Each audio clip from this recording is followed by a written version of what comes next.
अगर स्कूल में टीचर नहीं है और टीचर को बेगुनाह टीचर को अगर ऐसे हटा रहे हैं तो क्या हो रहा है? गवर्नमेंट स्कूल का दरवाज़ा बंद हो रहा है, तो वो बच्चा कहाँ जाएगा? और जिनके थोड़ा बहुत समर्थ है ना, वो जाकर प्राइवेट स्कूल में स्टूडेंट भर्ती हो रहा है। ये एक बहुत बड़ा साजिश है, पॉलिटिकल साजिश माना जा रहा है हमारे ओर से। इतना सारे टीचर्स और नॉन टीचिंग स्टाफ क्या करेगा? चीफ जस्टिस गवाईसन का एक टर्म हम यूज़ करेंगे, नहीं पता कि वो यूज़ करना चाहिए कि नहीं, कि एक बुलडोजर जस्टिस का वो टर्म यूज़ किए थे कहीं, वो हमारे ऊपर लागू ना हो, ये हमारा विनती है।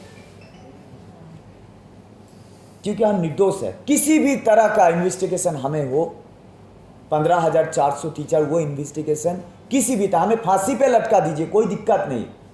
पहले हमारा दोष तो बोल दीजिए, पहले हमारा कसूर तो बोल दीजिए कि क्या हम दोषी नहीं है, फिर भी हमें सज़ा मिलेगा। तो जुडिशियरी सिस्टम में हमारा भरोसा कैसे रहेगा? कॉन्स्टिट्यूशन में हमारा भरोसा कैसे रहेगा? बाबा साहब अम्बेडकर ने ये कॉन्स्टिट्यूशन बनाया था और बोला था कि कॉन्स्टिट्यूशन अगर अच्छे लोगों के हाथ में जाए, वो कॉन्स्टिट्यूशन अगर गलत भी हो ना, तो अच्छा रास्ता वो चुन सकता है। तो हम ज़्यादा वक्त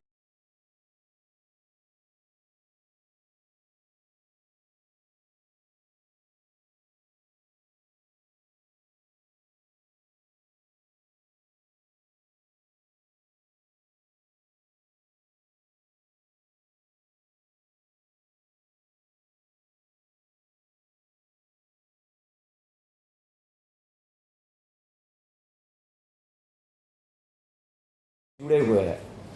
आप लोग जानते हैं कि 3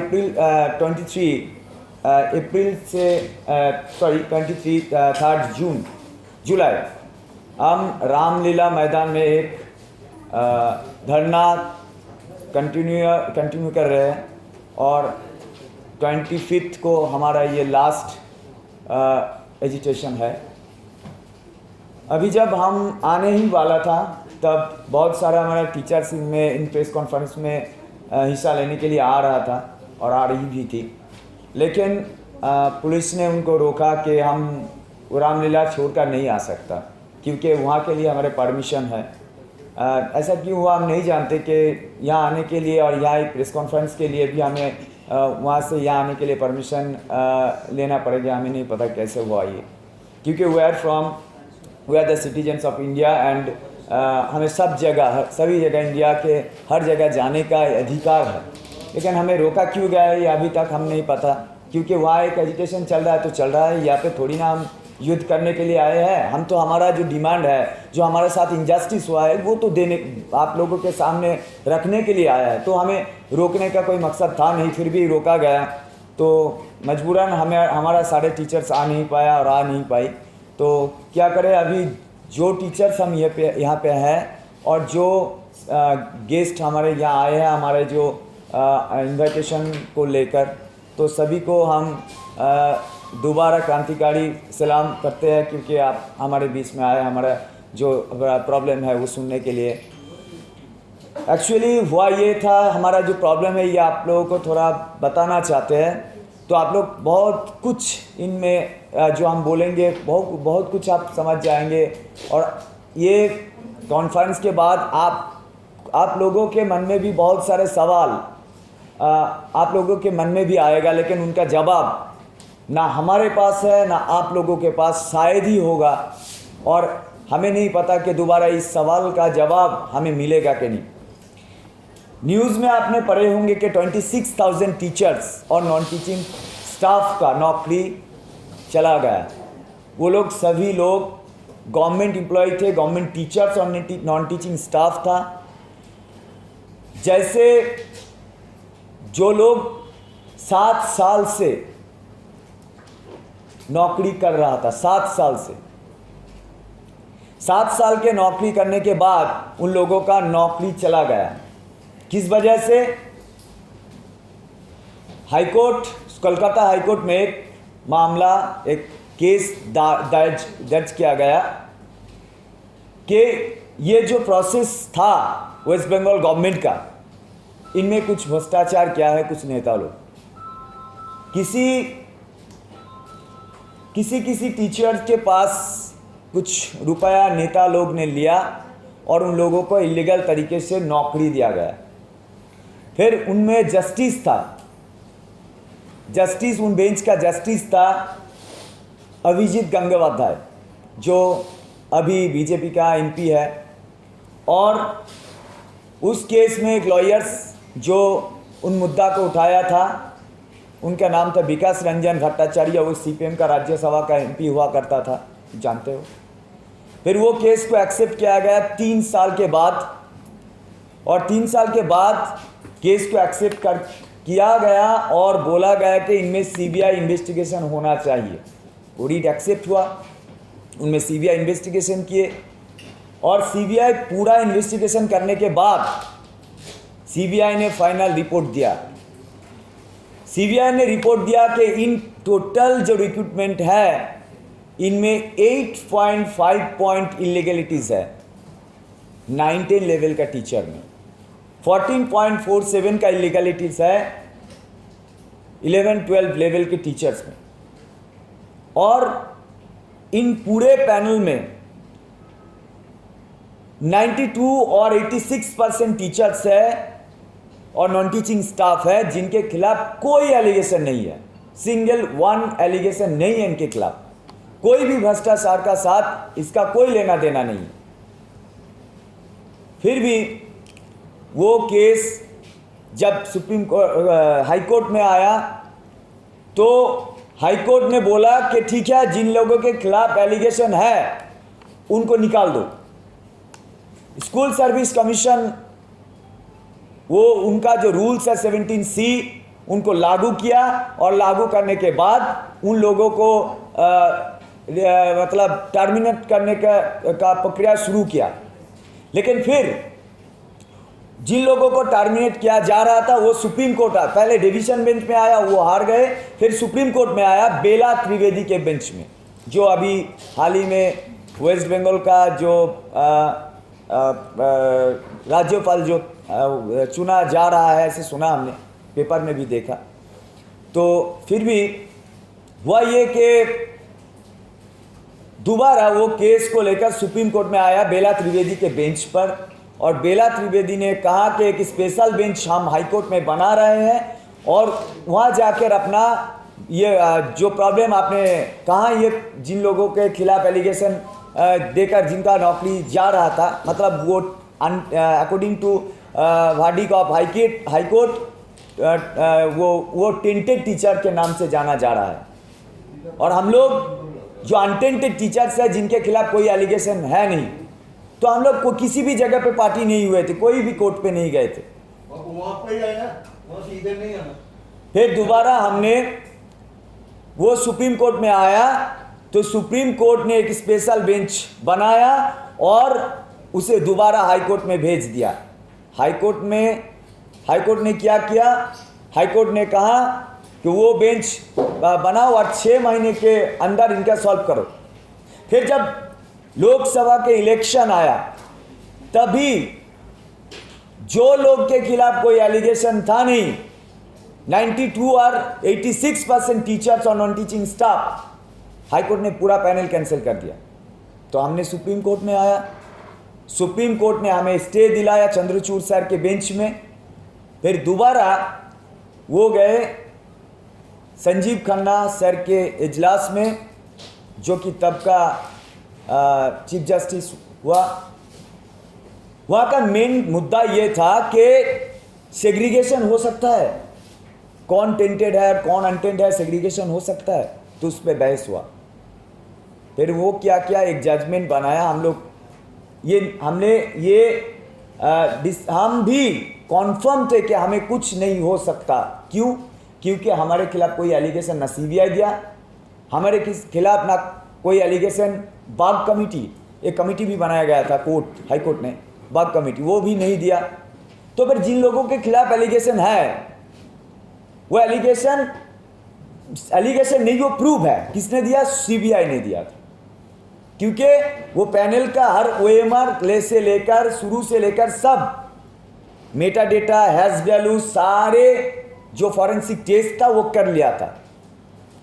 फिर हम तो जानते हैं कि हमें कुछ होने वाला है नहीं, क्योंकि हम तो इलीगल टीचर्स नहीं है। जो लीगल टीचर्स है वो आउट हो जाएगा, जो लीगल टीचर्स हैं हम रह जाएंगे। अनफॉर्चुनेटली हमने देखा कि सेग्रीगेशन हो गया कॉन्टेंटेड, क्योंकि सीबीआई ने 4 चार्जशीट फाइल किया था। किसने रुपया दिया, किसने रुपया लिया, किन किन को रुपया लेकर नौकरी दिया, सब सीबीआई ने चार्जशीट में फाइल किया और सुप्रीम कोर्ट को भी बोला वो। तो हमें नौकरी जाना नहीं चाहिए था। लेकिन हुआ ये कि जब जजमेंट आया, जजमेंट लिखा गया कि जिन लोगों के ओएमआर ब्लैंक था उन लोगों को 12% इंटरेस्ट के तौर पर सारे रुपया रिटर्न करना पड़ेगा, और जो लोग इन कोई घोटाला में, कोई भ्रष्टाचार में शामिल नहीं था उनको क्या किया जाएगा? आप लोग सोच रहे होंगे ठीक है वो नौकरी करेगा, नहीं, उनको भी हटा दिया गया। क्यों? और तो और हमारा ही कुछ लोग जो अनटेंटेड टीचर्स थे, उनका एक पार्ट था, वो लोग जो पहले दोबारा किसी जॉब करता था, प्राइमरी करता था, पुलिस में करता था, कोई ग्रुप डी ग्रुप सी में करता था, तो कहा कि वो दोबारा दूसरे नौकरी में जा सकता है फुल ऑफ बेनिफिट के साथ। मतलब तब कोई अगर 2 महीने के लिए ज्वाइन करके छोड़ देकर ये नौकरी में आया था, वो भी सारे इंक्रीमेंट सब मिल के सारे बेनिफिट लेकर वो दोबारा दूसरे नौकरी पे जा सकता है। लेकिन हम लोग जो उन्हीं कैटेगरी में थे, हमें हमारा नौकरी चला गया, और 7 साल के बाद, 7 साल तो नहीं, क्योंकि 7 साल में तो हमारा रिक्रूटमेंट हुआ था, 10 साल उससे पहले, वो उससे भी 2 साल पहले हमने फॉर्म भरा था। तो 10 साल के बाद नौकरी करने के बाद ये बोला गया कि तुम दोबारा एग्ज़ाम दो। और किसके साथ एग्ज़ाम देना है मुझे? हमारा स्टूडेंट का साथ। और ये बात सुन के कुछ टीचर्स ने सुसाइड अटेम्प्ट कर लिया, कुछ लोग शॉक लेकर उनका डेथ हो गया। ये हाल है हमारा। तो हमने रिव्यू पिटीशन भी दायर किया कि ये जजमेंट प्लीज़ रिव्यू कर लीजिए। सुप्रीम कोर्ट का सामने हमने अपील किया, रिक्वेस्ट किया कि हमें रिव्यू से आप देखिए कि यह जजमेंट को एक बार रिव्यू करना है आपको, क्योंकि 10 साल के बाद जिन लोगों के खिलाफ कोई एलिगेशन ही नहीं है और उनका संख्या कितना है 15,402, और टोटल रिक्रूटमेंट हुआ था 17,206। 17,206 पूरे टीचर्स के अंदर 15,403 ऐसे टीचर्स हैं जिनके खिलाफ कोई एलिगेशन ना होकर भी उसका नौकरी चला गया।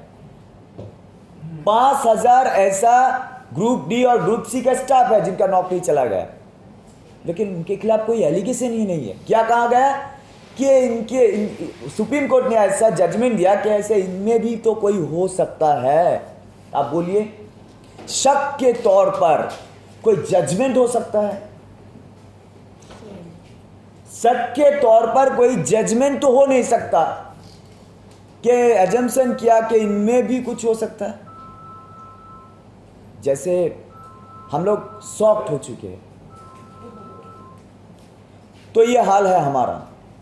उनमें बोला गया जजमेंट, पुराना कुछ जजमेंट का रेफरेंस दिया गया, कहा गया कि जिन एग्जाम में अगर क्वेश्चन आउट हो जाता है तो वो एग्जाम कैंसिल हो सकता है। हमारे ऐसा नहीं हुआ।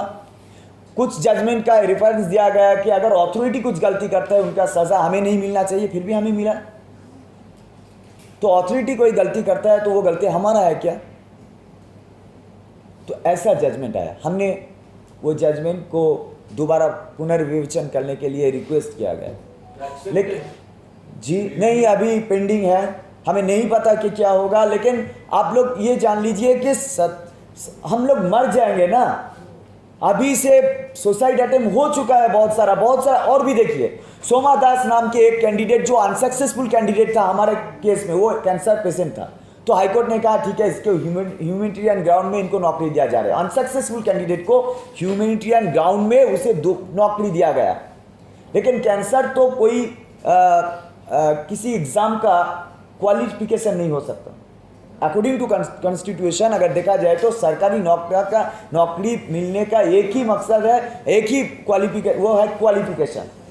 लेकिन हमारे पैनल में 7 साल से काम करने वाला ऐसा 35 कैंडिडेट जो अपील किया था कैंसर पेशेंट के, उन्हें कोई ह्यूमैनिटेरियन ग्राउंड नहीं मिला।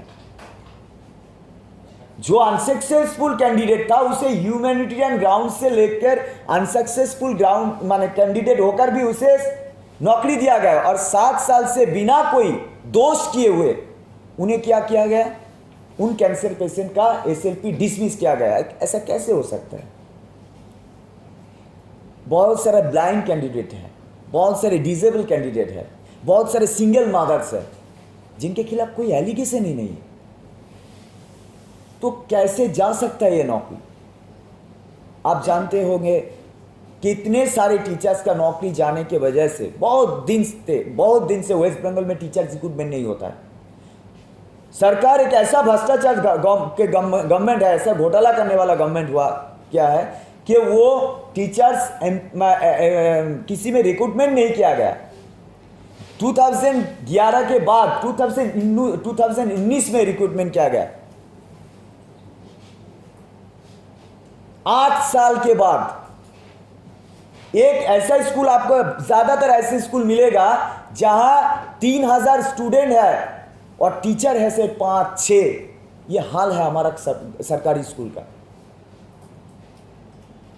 और फर्स्ट जनरेशन लर्नर है हमारा स्कूल। मैं जो स्कूल में काम करता था और उन स्कूल में 4000 टीचर है, स्टूडेंट है, लेकिन टीचर कितना है? 30 टीचर पढ़ाते हैं इसको। कोई रेशियो मेंटेन नहीं किया जा रहा है। गवर्नमेंट स्कूल का हाल बहुत खराब है और फर्स्ट जनरेशन लर्नर जो है वो कुछ सीख भी नहीं सकता। और ऐसा हाल बना रहा है कि जैसे ये एजुकेशन सिस्टम दोबारा प्राइवेटाइजेशन हो जाए, ऐसे हो रहा है। हमें तो लगता है कि ये एक बहुत दूर का सोच है। देखिए, हमारा साथ एक पॉलिटिक्स हुआ, घिनौना पॉलिटिक्स हो रहा है।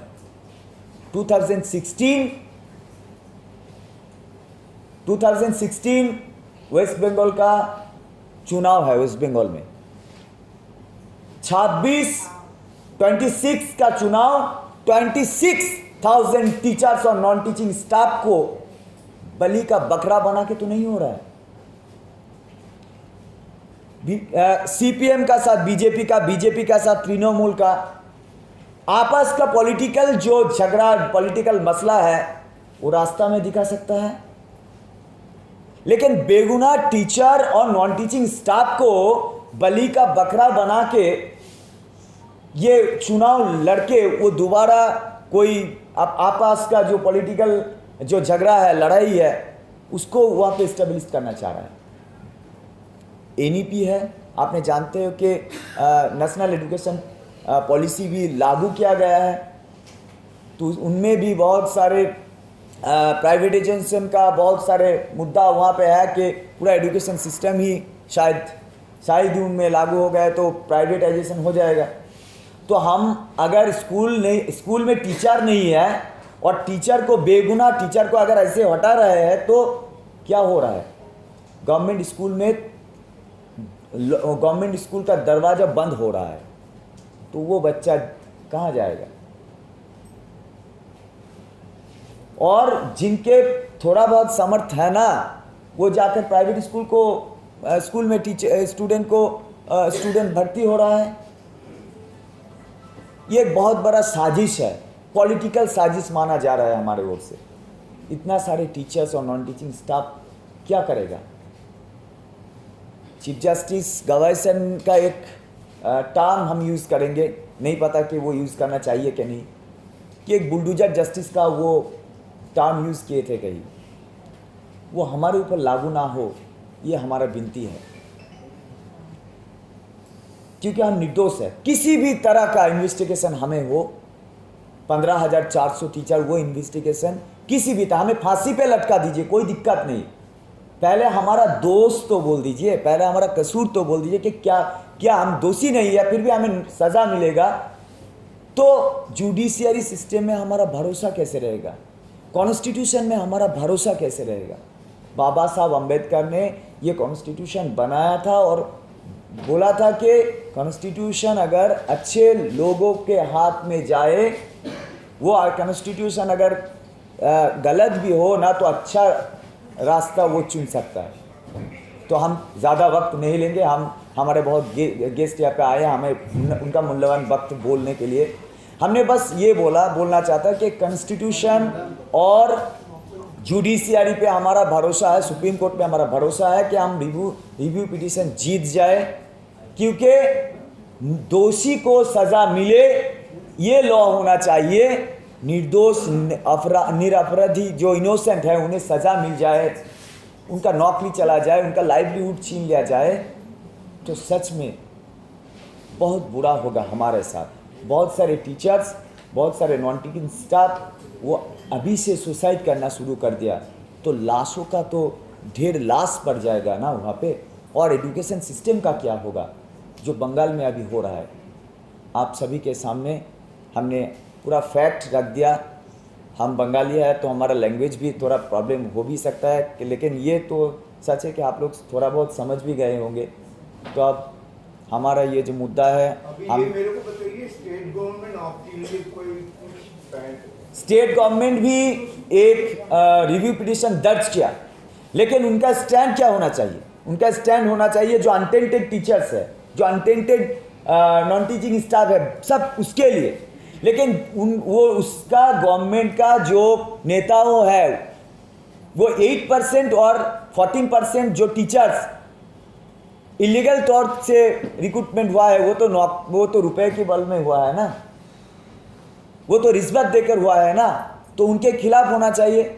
लेकिन वो उसका स्टैंड या ऐसा नहीं है कि उसका स्टैंड ये है कि सभी को लेकर चलूंगा, 26,000 को लेकर चलूंगा। हमारा मांगे ये है, आप सिर्फ अनटेंटेड टीचर्स और नॉन टीचिंग स्टाफ को लेकर चलिए, जो टेंटेड कैंडिडेट है उनको छोड़ दीजिए। लेकिन गवर्नमेंट उनको भी लेना चाह रहे हैं कि शायद उसको वो कैबिनेट का चिंता है कि ऐसा हो सकता है कि वो अगर टेंटेड के खिलाफ कुछ बोले ना, तो जिन लोगों के खिलाफ उनके नेताओं लोग रुपया लिया है, उनके पास जाकर उसको शायद मारपीट ना शुरू हो जाए, उसे निकाल के ना आने के उसका खिलाफ कोई दोबारा कार्रवाई ना शुरू हो जाए, तो उसका कैबिनेट को बचाने का कोशिश में है, चक्कर में है। ये है उसका स्टैंड।